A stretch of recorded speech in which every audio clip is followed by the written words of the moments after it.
Sige.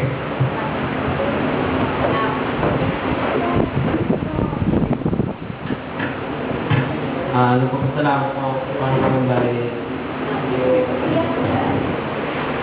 binigyan niya ako ng panibagong buhay, saka yung pag-ingat niya sa akin sa buong linggo.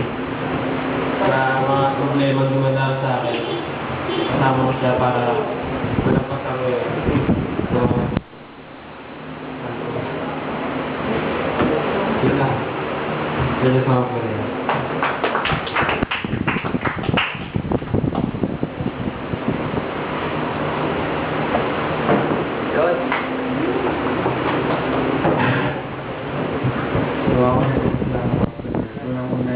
spiritual ko. Tsaka yung sa inyo, mga youth, nagpapasalamat ako sa Lord kasi nasabaybayan namin yung mga ipaglago nyo, yung mga GM nyo yan, nababasa namin na habang tumatagal talagang nag-grow kayo spiritually. Tsaka hindi naman din sa inyo yung pagtanggap sa akin sa ODT. So I praise God talaga nung kasi hindi ko inaakala na mapupunta pa ako sa back of the house to chef ako. Magiging assistant ako ng chef doon. So, praise God doon dahil nga hindi ko naman inaakala na gano'n pero binigay sa akin ng Lord. So, salamat din sa mga prayers nyo. Tsaka yun lang.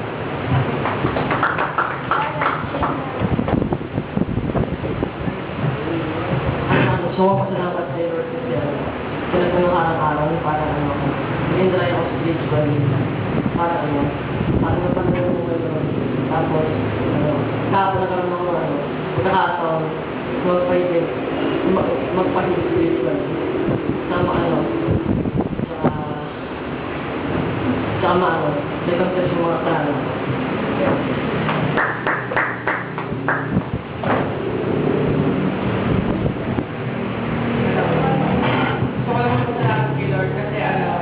Noong last Saturday, hindi ako nakapag-devotion noong umaga. Saka yun din yung time na mag-e-entrance exam ako. So, habang kami, pumunta kami doon.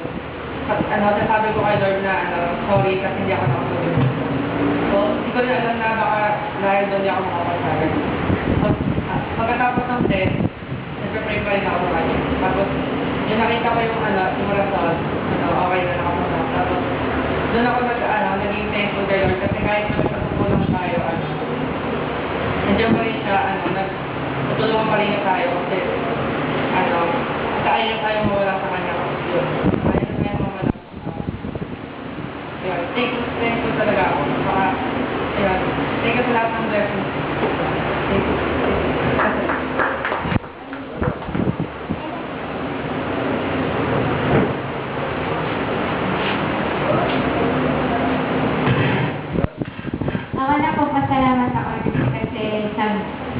buhay na binigay ng Panginoon. Tsaka napapasalamat pa rin ako kasi yung kahit yung, di ba pinag-pray ko yung entrance exam ko, di ba lagi ko pinag-pray, kahit di man ako nakapasa, okay lang sa kanya kasi sinabi ko na rin na kung ano yung will ni God, kung makapasa man ako o hindi, tatanggapin ko yun. Siguro nga, hindi will ni God yun. Pero sana makaano pa rin ako ng school. Tsaka kahit konti lang tayo, nagpapasalamat pa rin ako sa mga buhay ng mga taong nandito. Kasi kahit yung sa konting oras, binigay niyo sa Panginoon. Salamat sa God.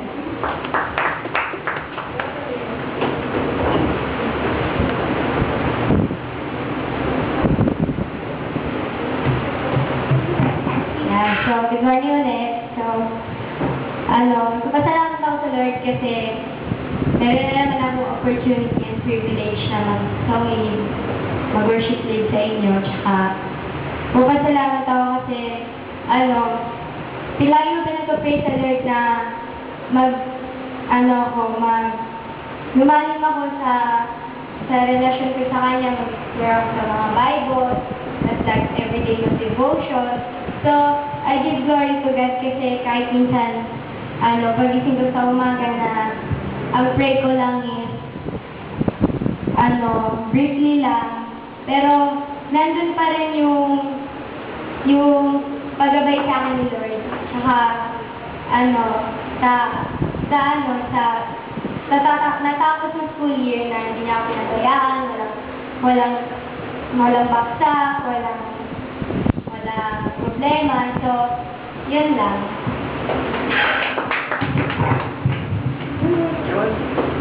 Essay. Hindi ko alam. Thank you lang kay Lord kasi nakagraduate na tayo. Kahit na maraming mga pagsubok, tapos yung mga bagay na kahit na may gawain, kahit tapos may kailangan tapusin, matinuunan pa natin yung kay Lord kasi natin kapag inunan natin si Lord, matatapos natin yun sa biyaya ni Lord, diba? Tapos, thankful din ako sa yung namin, yung taksiyan namin kasi kahit na hindi gano'n bago pa lang kami, pero mas madami na din namin. Glory to God.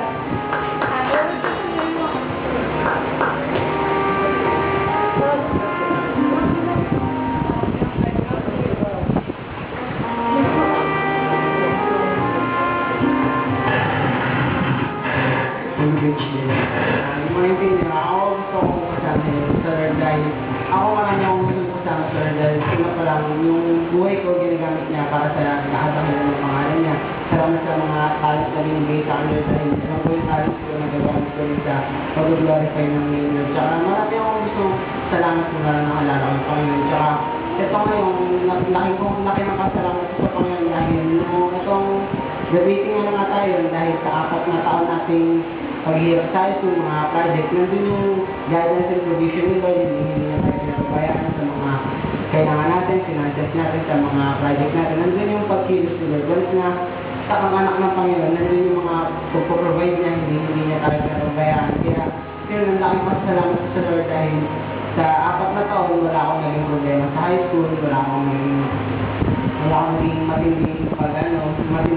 Kung hindi nawala ng problema ng isang tao, pero once na sila pupunta sa Panginoon, yun lang ang tuwa ko dahil siya yung talagang gumagabay sa atin na natuto sa ating mga problema. Tsaka gusto ko siya sa inyo yung isang beses na uwi kami, yung nagkakamong kaklase, sabay kami tatlo yung error sa aking kaklase.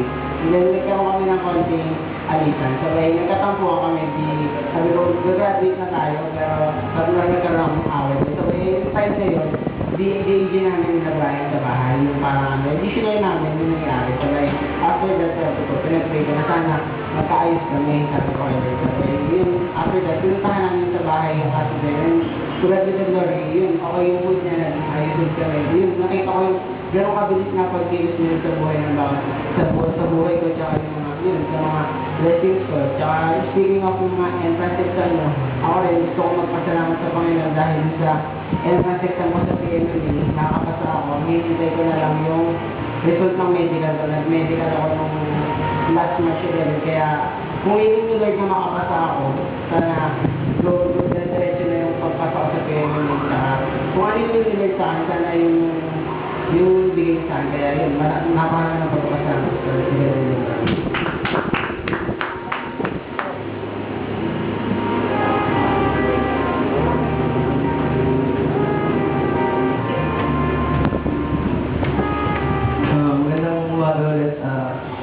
Gusto ko lang magpasalamat kasi nung una dito sa church na to, kasi nung una pa lang, hindi ko talaga gusto yung pupunta sa mga ganito eh. Pero nag-rejoice, nandito ako pinipili. Kaya niya yung bagong gising, bagong ligo, hindi ako nakapunta lang sa pinili pa rin ako, sakto isang minuto na lang, alas 10 na eh.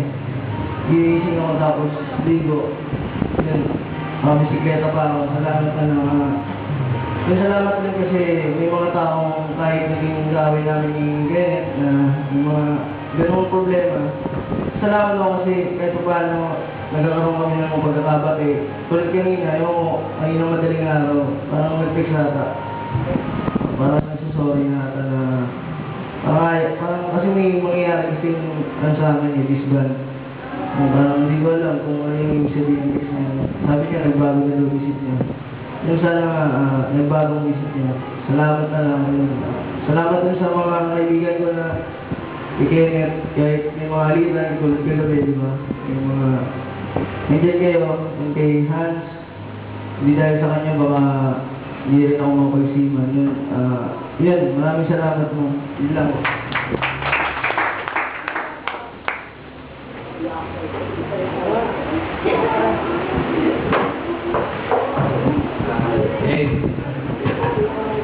Magandang umaga sa inyo. Gusto ko lang sabihin sila na okay na kami ng magulang ko. Hindi kahapon lang kasi una hindi kami nagpapansinan. Tapos yun, humingi lang ako ng pera binigyan. Ayun, kanina,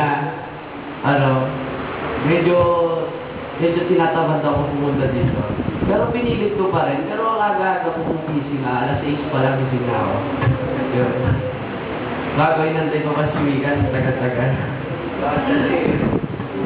Ayun. Dati kasi, hindi talaga ako may pumunta dito. Tinatatamar ako pumunta dito. So, yung pumasok ko sa church na to, yung nagbago lahat, hindi na ako yung pasimuno ng away noon. Konti-konti ko sa akin, tirahin natin yan. Yun, ganun kasi ako dati. So ngayon, nawala na yun lahat. Nagkaroon ako ng takot. Yun lang, masalamat ko kasi nagbago lahat eh. Yung mga ugali ko na yung minsan talaga nagkakamali tayo. Pero nagawa naman lahat ng tama, Tertigan. Masalamat lang. Thank you.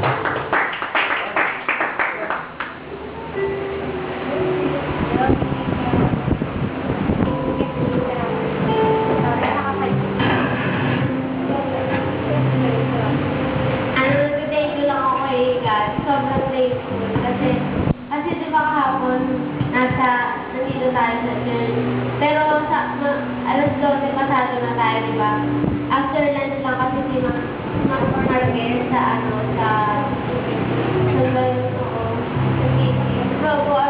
kala ko talaga parang pinakabahan ako kasi baka hindi ko siya makamutan, hindi niya na ako pirmahan. Kasi apat kami maglilinis, hindi kami kumapag nung nakaraang araw. Inuna namin si God. Siyempre, pero kinakabahan talaga ako, baka hindi ko siya makamutan si Ma'am. Ano pa naman yun, di ba? Tapos, nung pinag-pray namin, dalawa lang kami ni Christian, hinablo namin si Ma'am. Ayun, nandun pa siya. Tapos, pinaglinis niya kami bago pinirmahan niya. Nakakatawa ako kasi kala ko hindi na namin siya makamutan. Bago, thank you rin ako kay God kasi at least makakasama ko na si Mama dito, di ba? Every Sunday na. Saka lagi rin na, saka si Mama, pinipilit niya rin yung kapatid kong pangalawa, yung matunggit. Kaso nga lang, parang may pagkaano ayaw niya. Kaya kami parang nila mamay na magpasulit. Saka thank you rin kasi natapos namin si Mama kagad yung requirements sa birthday. Kaso nga lang wala pa yung grade. Pero ang bilis namin natapos, di ba, tulungan kami. Tapos, thank you talaga kasi kahit hindi namin masyadong nakakasama si Daddy ngayon. Nakakalungkot lang kasi, pero okay lang. Kasi, ilang beses ko na rin gusto sumuko sa amin kasi kala ko parang wala na talagang pag-asa sa pamilya na. Thank you talaga ako kasi kung hindi kayo bumisita sa bahay, hindi kayo nag-share kay Mama, hindi siya magkakaroon ng lakas ng loob para paghandaan yung mga karisa. Thank you, very much sa atin.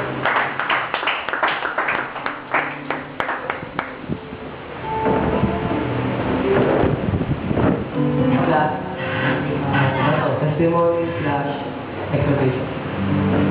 So, yun mo, mag-thank you ako sa mga nangyari sa SO6 ha. Wala pa naman ako nag-exhortation.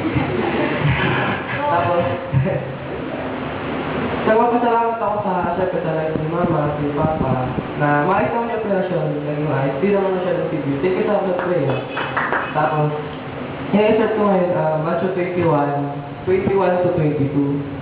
Sabi doon, Jesus answered them, "Truly I tell you, if you have faith and do not doubt, you will not only do what was done to the fig tree, but even if you told this mountain, be taken up and cast into the sea, it would be done." Verse 22, all things, whatever you ask in prayer, believing, you will receive. So, itong may isang prayer ako ng bata ko na parang matagal siya kumbaga nasagot ng Lord. Pero nagpapasalamat ako. Simpleng prayer lang siya. Bata pa ako gusto kong matutumagbike. Tapos, ano ako kasi, parang nagbigay ng si Lord. Hindi hadlang yung gagawa ng hatanda. Kasi ngayong 4 year ako nagtutumagbike.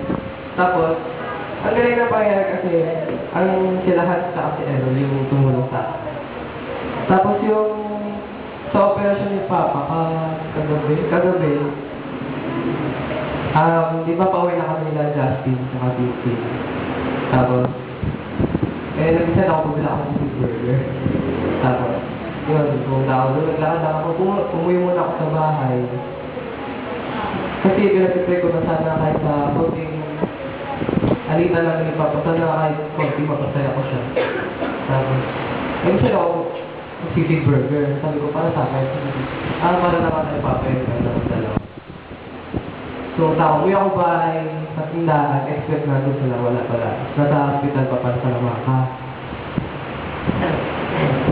Tapos, yung pagdating ko doon, si Mama, tapos si Papa, parang makatapos lang, tapos uuwi na dapat sila. Tapos, yun, yung pauwi na kami, nakatapos sabi, bakit ito si Burger? Sabi ko, bigyan mo kay message ko dito kay Papa. Sabi, tapos binigay, sabi ni Papa, ito na, sabi ko, si Burger po. Sabi niya, ayaw sa gusto ko na pick mo, sabi, thank you talaga kasi kada punta ko doon, ang daming tao, tapos, di ko expect na gusto ni Papa tingnan yung civic burger na yun. Tapos, kahit mo lang sa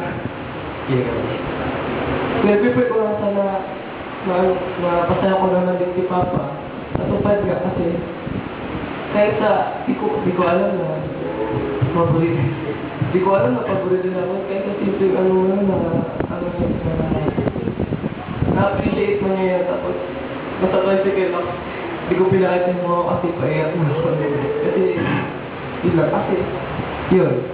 Yun nga, sa Matthew 21:22. Kasi, kung may faith ka, walang doubt, with good motives na. Wala ko pa dyan yun. Ganun ba? Naniwala ko kayo, madadami tayo ngayon. Yun lang, salamat eh.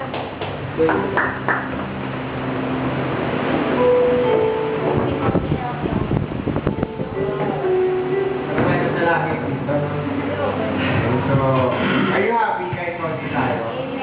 Excited kayo marinig yung word of God? Okay, so let's come before the Lord in prayer.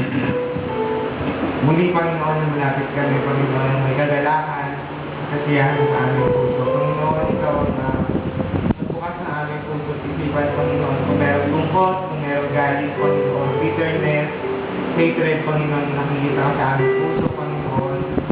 Malitan mo ito, Panginoon, ng kasiyahan, contentment, Panginoon, joy, sa aming puso, Panginoon. Kung mapapurihan ka namin, Panginoon, at maluwalhati ka sa aming buhay, Lord God. Panginoon, sa umangin ikaw, Panginoon, buksan mo aming puso. Itago mo lamang ako sa iyong likuran, Panginoon, tulungan ako ng iyong paanin as I deliver your message, Lord God. Give me boldness, love, and compassion, Lord God. Panginoon, sa umangin ito rin, Panginoon, hinihiling ko, Panginoon, na ikaw magsalita sa amin, Panginoon. Ngayon yung lingkod, Panginoon, ay turuan mo, Panginoon. Maraming salamat sa pangalan ni Jesus. Above all else, to God be the glory. Amen ba? Amen. So, kamusta kayo?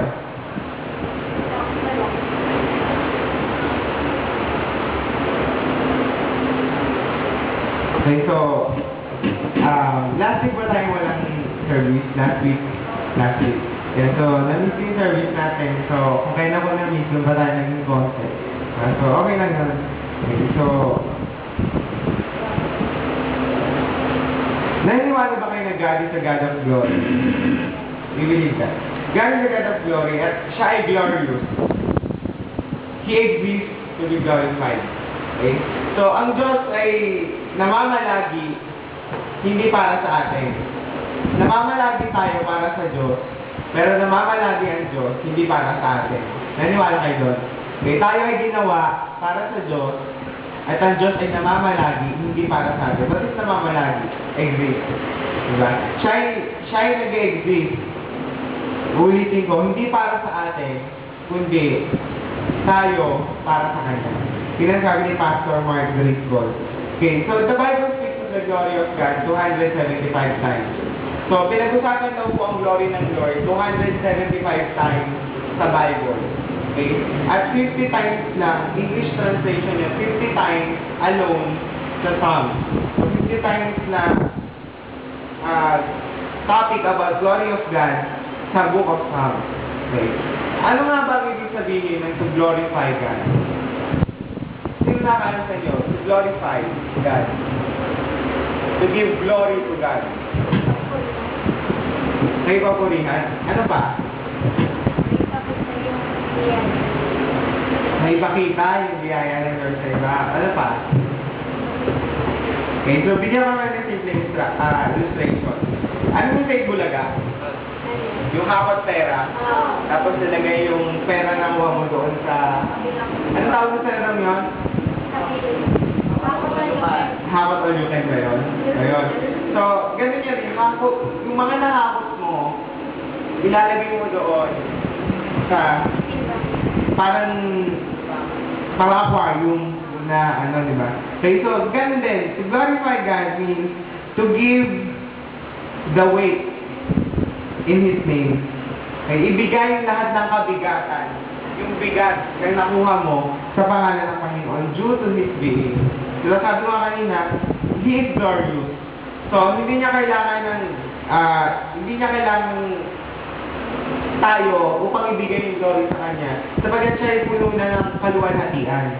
Okay? Pero, yun nga, ginawa tayo para luwalhatiin ng Panginoon. We are made to glorify Him. Do you believe that? If you believe that, say amen. Amen. Okay? Every day is our job to glorify God. Not because it is needed.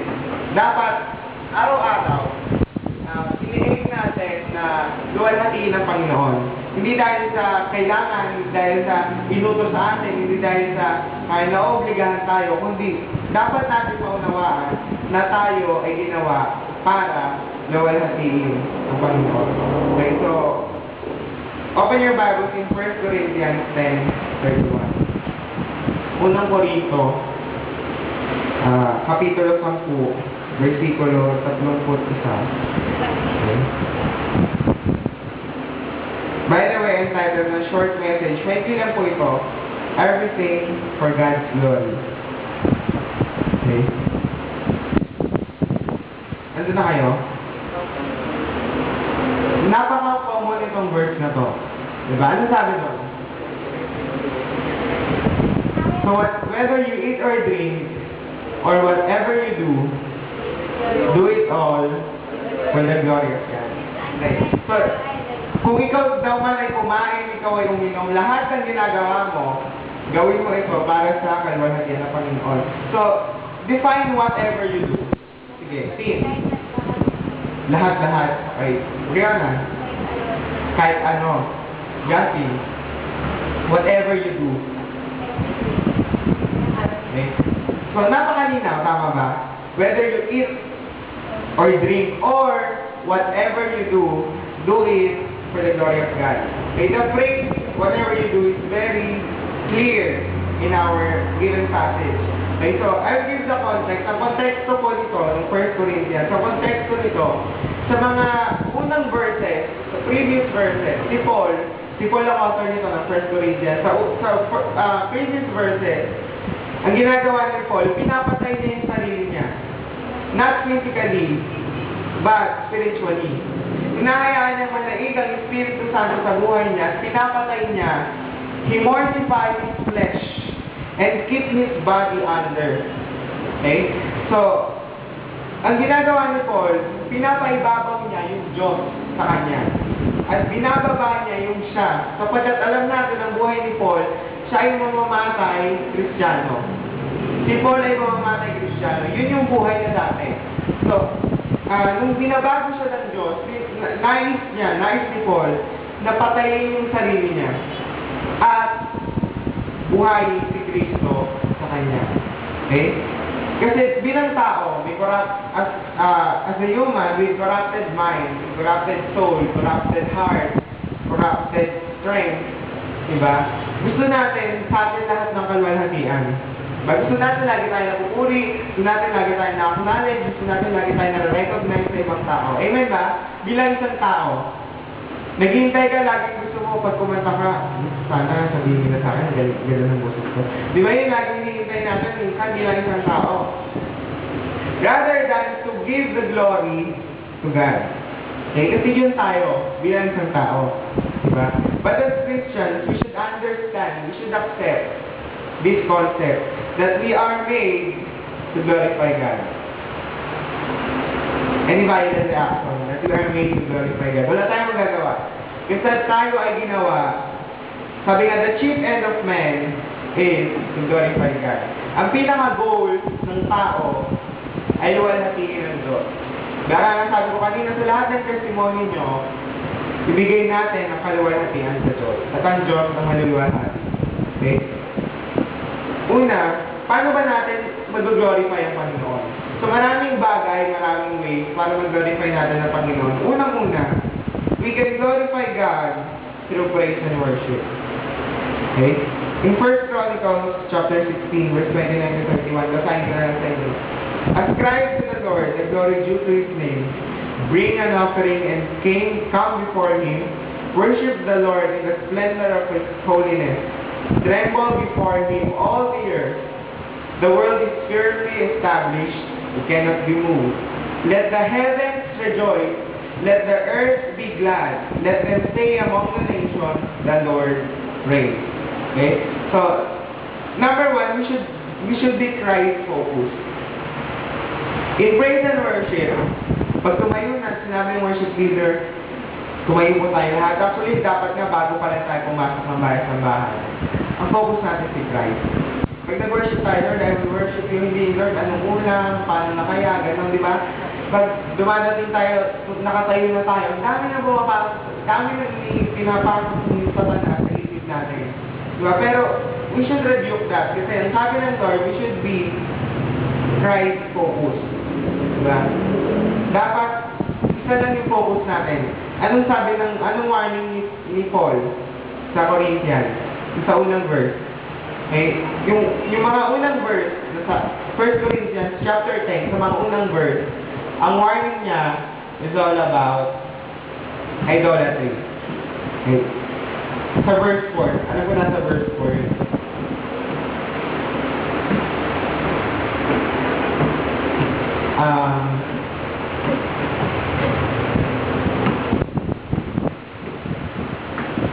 Then, ang warning ni Paul, hindi. Ang warning ni Paul dyan sa chapter 10, okay?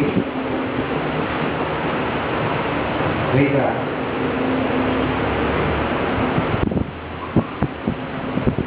Okay, warnings about idolatry. Okay?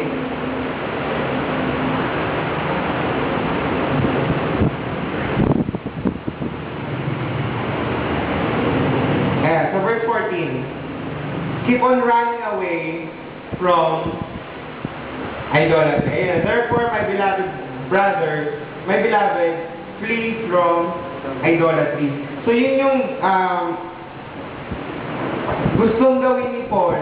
Gusto ipaalala ni Paul, gusto i-warn ni Paul yung mga church of Corinth. Diba? Sa Corinthians, yung idol worship. Kung ang gusto ng Lord, focus tayo sa Kanya. Pag dumating yung time of praise and worship, we should focus our hearts, our soul, our minds to Jesus Christ. Amen? Diba? Kasi hindi ka makakapag-worship ng maayos kung may iba kang iniisip. Tama ba? Hindi ka makakapag-worship, hindi mo mararamdaman yung fullness of God in your heart kung may iba kang iniisip at kung may iba kang inaalala. Pangalawa, you should recognize and acknowledge Him. Sabi ng Lord, ascribe to the Lord the glory due to what? To His name. May sinabi ko dyan, ascribe to the Lord due to the glory of the name of Buddha, the glory of the name of Allah. Bawala, glory to the name of the Lord. Sabi doon, if we worship, ngayon, kahit ngayon sa kalagitnaan natin, ang star lang at ang sentro ng pananampahan natin ngayon ay si Jesus Christ. Hindi ako, hindi ang worship team, hindi kayo, si Jesus Christ. Diba? At itong salita na sinasabi ko sa inyo, ay salita ng Diyos. It's not my own word, but it's not about my own opinion. It's all about the star, Jesus Christ. Pangatlo, sabi dun sa verse na sinabi natin kanina, we should utter worship rejoicingly with declaration of praises. Okay? We should utter worship rejoicingly. How do you define joy? Rejoice. Rejoice. Magalak. Diba? Pag rejoice ka, talagang hindi mo mapigilan. Hey! Diba? Talagang tumatalbog yung buong katawan dahil you rejoice. Diba? Kaya sabi ng declare with joy how Jesus forgives you. Ito yung gagawin natin basihan. How should we declare praise and worship with joy? Simple lang. Listen to this. I will rejoice because God has chosen me and forgiven me. Jesus Christ died in my place. Diba? Yun lang, sapat na yun na dahilan. Mamaya may papanood ako sa inyong video. Kagabi habang pinapanood ko siya, hindi ko mapigilang umiyak. Hindi ko mapigilang umalingal. Bakit? Ang kantang nagpe-praise and worship ang mga kabataan sa Mindanao. Ang kanta, listen to this, ang kanta is For All You've Done. Diba? Grabe sila, hallelujah! Talagang tumatawag, umiikot-ikot. For all you've done, thank you ko. Paano nasasabi ng mga taong to, hallelujah for all you've done? Diba? Sa kabila ng sila ay nawala ng bahay, nasunugan ng church. Hanggang ngayon, may hinahanap silang relative. Wala silang makain. Diba kung anong mapulot nila, yun ang kakainin nila. Pero how come they can say, hallelujah for all you've done?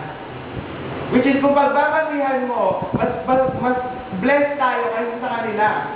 But we cannot rejoice through praise and worship. Lord, hallelujah for all you've done. Hindi tayo makatalon, hindi tayo makaikot, hindi natin naibukay yung bibig natin ng todo-todo in terms of praise and worship.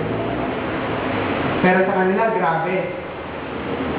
Grabe. Halos yumanig yung buong. Mamaya, papanood ko sa inyo. Papakita ko sa inyo. At kahit joyful yung kanta, kahit ako ng challenge at napaiyak.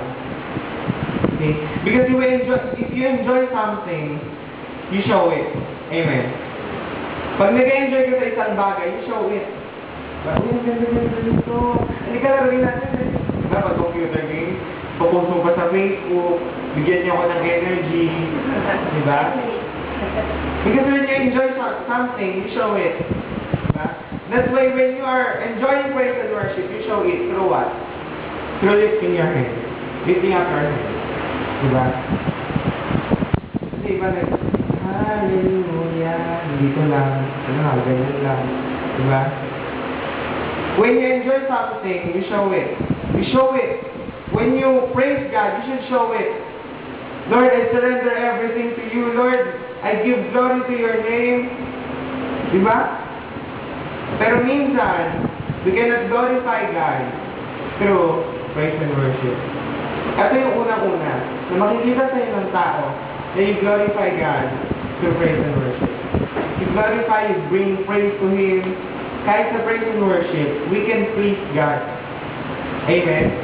Diba? Number 2, which is the second point, we can glorify God through fruitful intimacy with Him. Maluluwalhati natin ang Diyos sa pamamagitan ng isang fruitful o mabungang closeness, mabungang relasyon sa Panginoon. Matthew 7:20, by their fruit, you will know them. Matthew 7:20, ulitin ko, by their fruit, you will know them. Dahil na po sa iyong bunga, sa bunga mo, sa bunga natin, makikilala tayo. Malinaw, di ba? Okay, therefore, by their fruit, you will know them. Next sa verse 20. Okay? So, may mga examples ako dito. I want to be personal. Okay? I want to ask you personally sa 7 question na to. How's your Bible reading and prayer life? Are you glorifying God through your Bible reading? Baka nagbabasa ka ng Bible, hindi mo meditate, basta basa na lang. Diba? Obligasyon, basa na lang ako. Diba? You can glorify God. If you read your Bible, you can glorify God through sharing it. Diba? Alam mo ba ngayon, nabless ako kasi grabing gawa ng Lord sa buhay ko. Diba? In your prayer life, naliliwanhati ba ang Diyos sa pag-pray mo in your prayer life? Ikaw lang na makakasagot niyan. Pangalawa, how's your response to God's calling in ministry? Anong response mo sa pagtawag sa'yo ng Diyos sa ministry? Okay? Because when you refuse to do something for God's kingdom, you also refuse something, or you also refuse to do God's will, to do His will. For example, sabi ko sa'yo, Brother PJ, pwede bang pakitugtugan mo ako ng gitara? Diba? Worship tayo, halika, worship tayo. Pero pag sabi mo ayoko, you refuse God's will. Tama ba? Brother Justin lead us in prayer. Diba? Pero sabi, ayoko, kasi namin gusto namin ngayon ang arte, sa totoo lang. Diba? Minsan bumabagsak tayo doon. Diba? Sa pagiging maarte. So pray lang, ate. Ito na lang. Diba? Share mo naman devotion mo. Ayoko na kaya eh. Diba? Ito to, wala namang naintindihan. Diba? Wala namang devotion. Diba? So when I tell you, do this for God's kingdom, I am telling you also, do this because this is God's will. Punta tayo church! Ayoko, tamad ako eh. Sakit ang ulo ko. This is God's will. But, you keep on praying, Lord, anong gusto mo sa akin? Lord, anong kalooban mo sa buhay ko? Lord, ganyan. Pero pagdating sa ministry, napaka-arte mo. Right?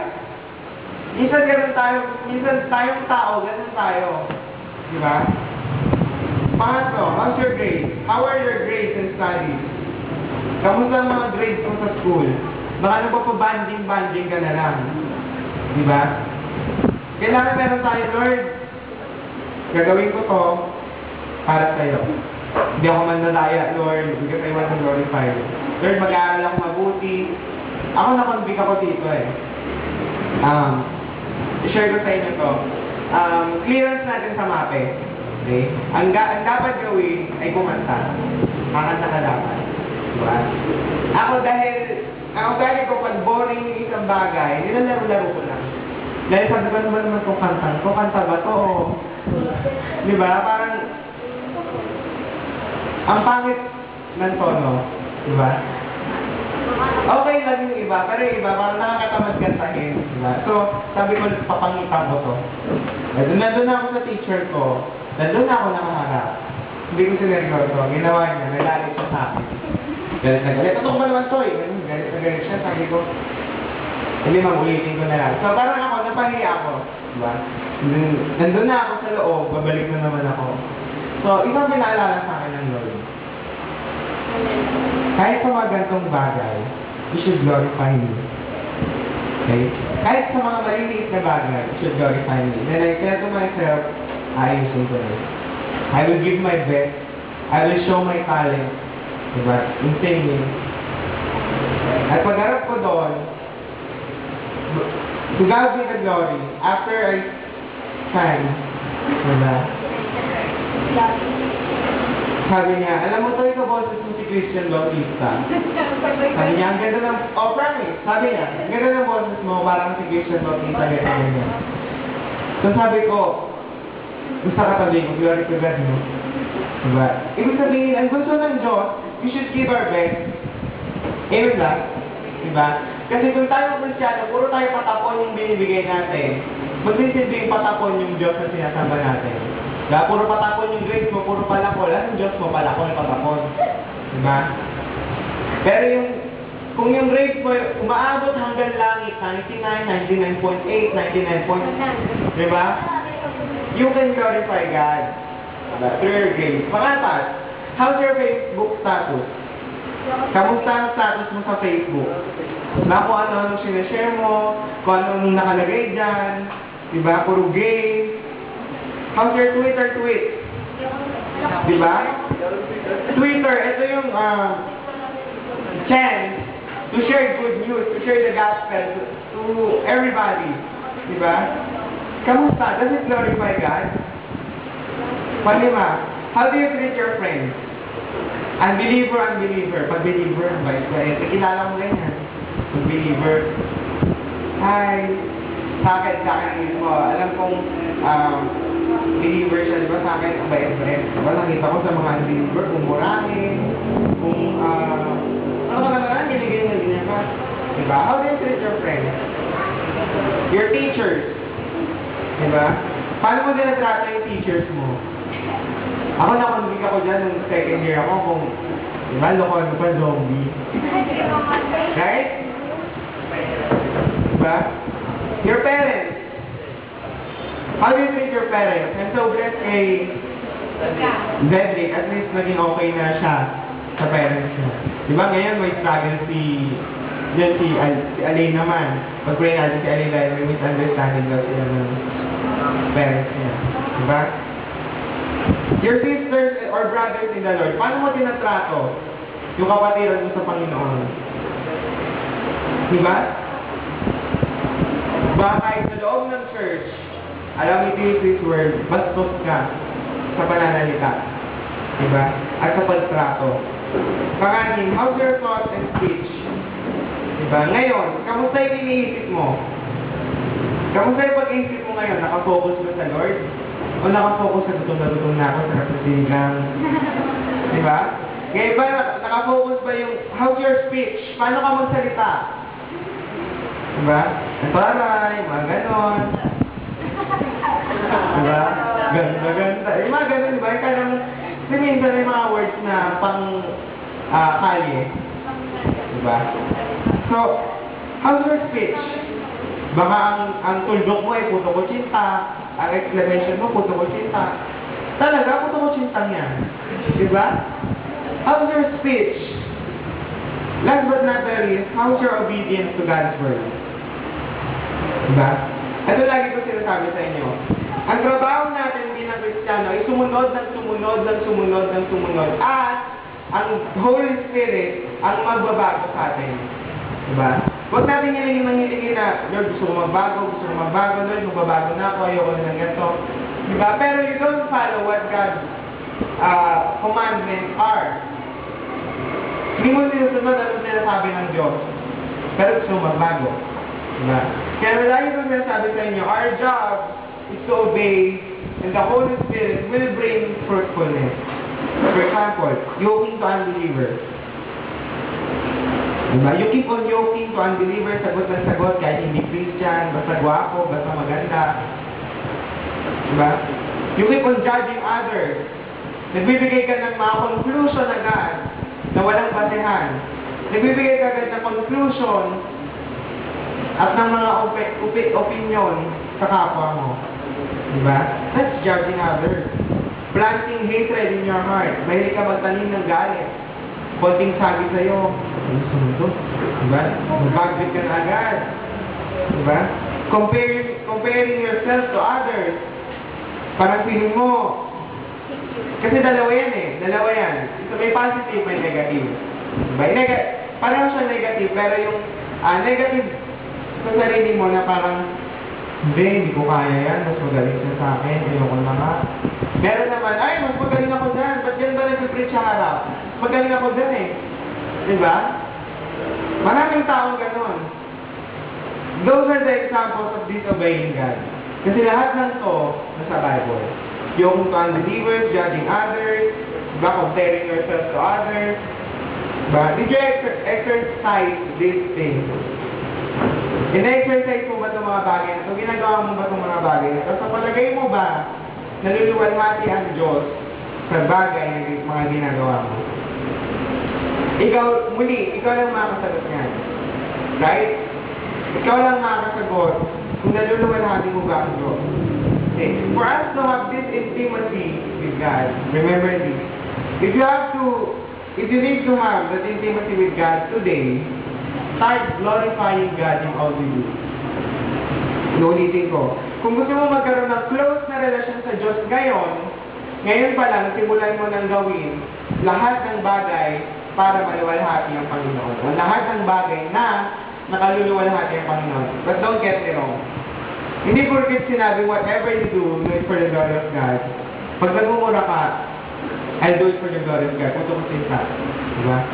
O kaya pag ikaw sasatukin kita for the glory of God Diba? Diba? May mga Kristiyanong pilosopo. Itong nanay ko na talaga ito. Diba? Not whatever you do, but whatever you do for that glorifies God. Diba? Lahat ng bagay na nakakapagbigay ng kaluwalhati sa Panginoon. Muli, if you need to have this intimacy with God, and you should have this intimacy with God, start glorifying God in all you do. Mas magiging close ka sa tao kung gusto mo lagi siya nag-sing, diba? Gusto mo lagi naluluwalhati yung pangalan niya, diba? Ganun din sa Lord. Diba, Lord, susunod ako because I want to glorify your name. Diba, Lord, hindi na ako manonood ng mga dapat kung hindi panoorin because I want to glorify you. Diba? Dito nag-start yung intimacy. Okay. Third, last but not the least, glorify God through imitating Christ. Okay, the very best way to glorify God is to imitate His Son, Jesus Christ. Bakit? Christ lived with sinners in this world to what? To fulfill God's will and to glorify God. Amen ba? But si Christ ay namatay sa krus ng Kalbaryo para luwalhatiin ang Panginoon. Diba? Sabi ng Bible, God, I am glorified in the Father, and the Father is glorified in me. Diba? Sabi ni Jesus Christ. Okay? Diba? Napakalaking sakripisyo. Kahit si Jesus Christ, may pagsasakripisyo siya. Diba? Hinayaan ng Diyos na pabayaan niya ang kanyang anak na since, sabi nga sa inyo, from the beginning, magkasama sila. Diba? At for the very first time, pinabayaan ng Diyos Ama ang kanyang anak. Diba? Sabi ko nga sa inyo kahapon, God, ang Diyos na nagsabi sa iyo na hindi kita pababayaan at hindi kita iiwan, na lumapit ka sa akin kung napapagod ka, pinabayaan ang kanyang anak. Sabi ni Jesus Christ, my God, why have you forsaken me? Right? So like Jesus Christ, kahit na mahirap, Jesus Christ died for us without saying a word. We should glorify God without saying a word. We should obey God without saying a word. Amen? Diba? If our eyes is fixed only to Jesus Christ, then we could glorify the Father. Tama ba? Jesus never lied. Imitate Him. Jesus never boasts. Imitate Him. Jesus never gets drunk. Imitate Him. Jesus never steals. He never slanders. And He never disrespects His parents. Diba? Kaya nga, the very best way to imitate Christ. Diba? Jesus wants total surrender. When you follow Him, pag sumunod ka kay Kristo, you should entrust everything. Take up your cross by this. You can be more like Him. Take up your cross. Tell yourself, I will follow you, Jesus Christ. Follow Him. But you can be more like Him. Jesus wants total surrender. Okay. Ito matatapos na tayo. Gusto ng Diyos, luwalhatiin natin sa kanyang pangalan. There is a reward for everything that we do. Okay. Dalawang bagay po at dito ako magtatapos. Una, dapat paunawaan natin as God is a God of chances. God is a God of chances. But like ko rin sinasabi sa inyo, living in this world is living in a chance. Right? Chance to know Him more, chance to be deeper in our relationship with Him, chance to share the gospel, chance to use our gifts for His glory. We are living in a chance. Tayo po ay nabubuhay sa tsansa, pagkakataon. At ngayon, kapatid, yung pagkakataon, naluwalhatiin mo ang pangalan ng Diyos. Because time will come, mauubos din itong tsansa ko. Right? Once again, let's imitate Jesus Christ. Jesus Christ died early 30s. Diba? At the age of 30 plus, namatay si Jesus Christ. But, He spent His lifetime to glorify His Father. Ministry doon, ministry dyan, pagaling doon, pagaling dyan, cast out demons dito, cast out demons doon. Diba? Pray dito, pray dyan. He spent His lifetime serving the Father. How about you? Where do you use your life? Where do you use your time? And where do you use your energy? Does it glorify God? Okay, I want you to recall the song, Kailan Pa. You know the song, Kailan Pa? Kailan pa ibigay ang buhay mo't lakas kung wala ng pagkakataon, na ang lahat. Tama yung kantang yan eh. Kailan ka pa maglilingkod sa Diyos? Kailan mo pa ibibigay ang kalwalhatian sa Diyos? Kung kailan sumasakit na mga tuhod mo? Kung kailan malabo na yung mga mata mo? Kung kailan nanginginig na yung bibig mo para makapagsalita? Kung kailan pasmado na yung mga kamay mo upang tulungan yung iba? Right?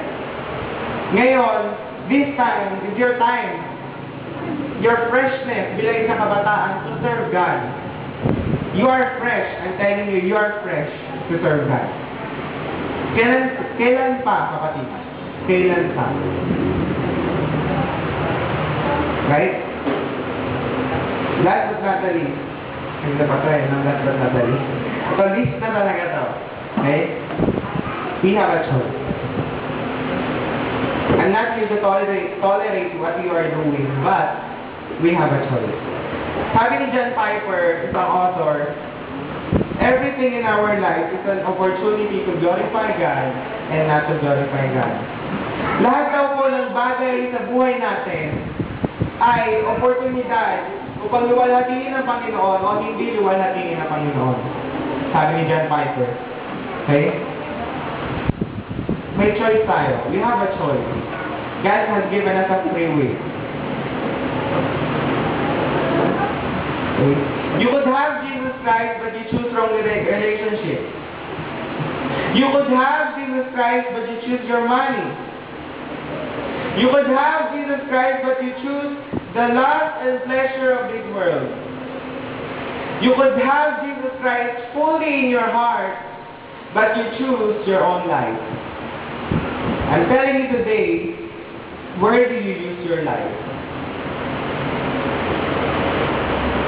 You have a choice. It is your choice. I'm telling you today. It is your choice. Hindi kita mapipilit.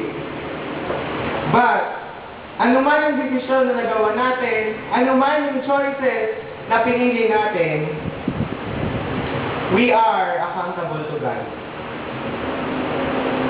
Ito nga ngayon, sa langit harap sa Diyos. Anong ginawa mo sa lupa? Wala po. Diba? Diyan ka sa kubo. Diba? We are accountable for it. But you have a reward. If you glorify God, if you serve God, if you choose everything in your life for God, diba? You have a reward. Amen? Amen ba? Once again, you could have Jesus Christ. You could. Fully in your heart. But, it is your choice. Ask yourself today. Ask yourself today, am I glorifying God? Am I living to glorify God? Let's pray. Father, once again, natin kami sa iyo, Panginoon. Maraming salamat, Lord God, sa iyo. Kabutihan, kalwalhatian, katapatan sa buhay na bawat isa, Panginoon. Lord, tunay nga na naisin namin, Panginoon, na maluwalhati ang iyong pangalan. Naisin namin, Panginoon, na mapagbingkuran ka habang kami bata pa, Panginoon, sa freshness of our lives, Lord. Panginoon, help us to glorify Jesus Christ.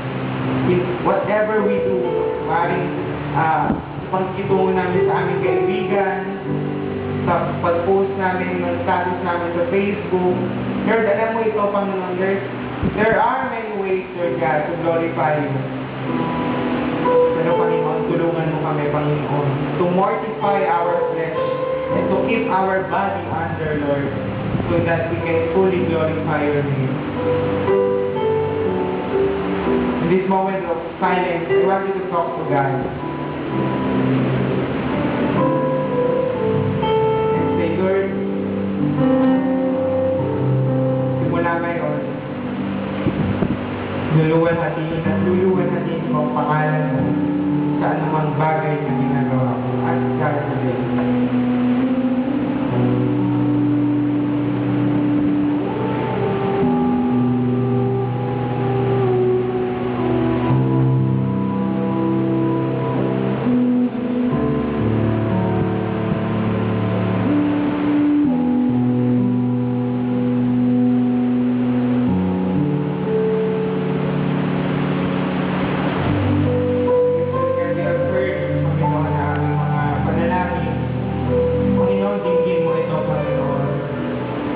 Pagkatunay nga, Panginoon, na kami ginawa ko, Panginoon, upang luwalhatiin ang iyong pangalan, to glorify you, Lord. Lord, makita mo sa puso natin, Panginoon, na kahandaan at willingness to glorify you in whatever we do.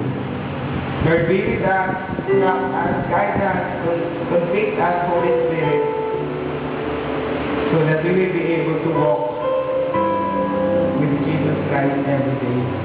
Panginoon, maraming salamat sa iyong kapurihan, sa iyong kaluwalhatian, Panginoon, sa Kristo. Sa pangalan at sa pangalan ni Jesus. Amen. So, are we blessed? In God's word. So, pag-pray natin yung food. So, ba't tayo naghanda? Kasi, we just want to thank God and to glorify God. Diba? Dahil sa pag-sustain niya sa atin, 4 weeks, lalo na sa mga high school, graduate. Diba? At do you believe, sa susunod pang henerasyon, susunod pang mga taon, mananatiling tapat si Lord sa atin. Amen. So, pag-pray natin yung food, thank you sa nag-effort. Alam ng Lord yan at si Lord na magbabalik sa inyo. Diba? Alam ng Lord yan, guys. Okay? So, sa bumili ng cake, sa naghanda ng juice, saka ng honey. Alam ng Lord yan. Okay? So, tayo na. Ito na kayo. Oy, same time tayo natapos kahapon. Right? So, 1 Corinthians 10:31. Whatever you do, whether you eat or drink, do it for the Lord. Panginoon, maraming salamat, Panginoon, sa pagkain na nakahanda sa aming harapan. Panginoon, pagbalain mo ito, Panginoon, at ikaw, Lord God, ang magbigay ng kalinisan, Panginoon, sa pagkain na ito upang magsilbing kalusugan at kalakasan sa aming katawan. Panginoon, dinadalanan din namin, Panginoon, ang mga walang makain, Panginoon, sa araw na ito. Ikaw ang magbigay ng makakain sa kanila, Panginoon. Lord God, sa araw na ito, itanim mo sa puso at tawad ng bawat isa sa amin, Panginoon. na maluwalhati ka namin sa lahat ng bagay namin gagawin. Tanim mo sa puso ng bawat isa, Panginoon, ang salita mo na natutunan namin ngayong umaga na ito. Panginoon, maraming salamat hanggang sa aming pasamantalang paliwanag-walay. Panginoon, matatpuan namin ang biyaya at habag mo sa amin. Panginoon, maraming salamat, Panginoon. Ikaw mag-ingat sa amin, saan kami pumunta, Panginoon. At ikaw ang kumaugnay sa amin, Lord God, to our prayer and devotion. Thank you, Lord God, in Jesus' mighty name we pray.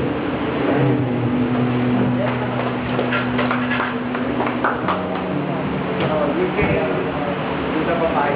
Brian. Ito tayo. Ito tayo.